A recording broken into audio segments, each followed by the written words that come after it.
here we are again with Michael Short in Birmingham, Alabama, and I've twisted his arm so bad that he screamed and finally agreed to tell me one of his favorite stories from his grandmother.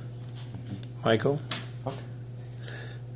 And this was a long time ago. I can't fully remember most of it, but it's been repeated multiple times by other family members, as well as just occurrences throughout my life. Even in school, there was a time watching a show and we saw this kind of reenactment.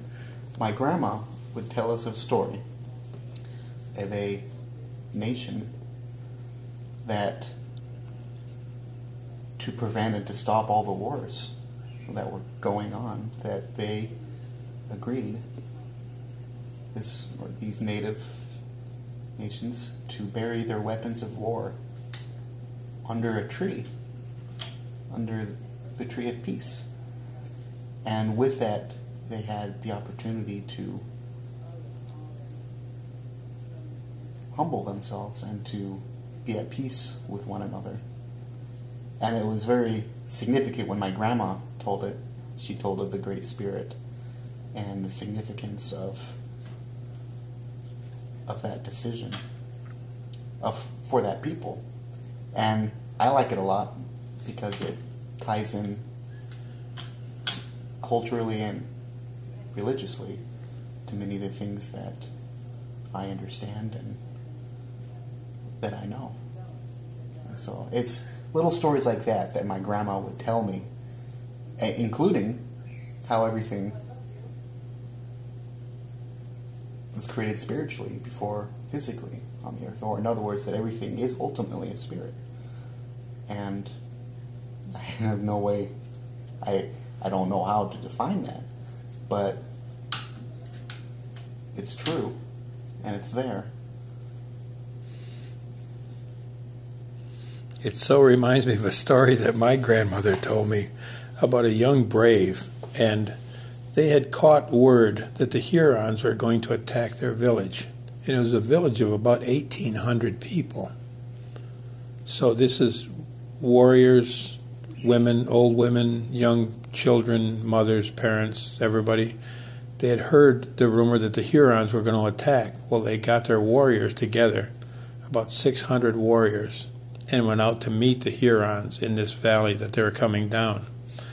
Well, the son of the chief, the only surviving son of the chief, had not passed his adult trials yet.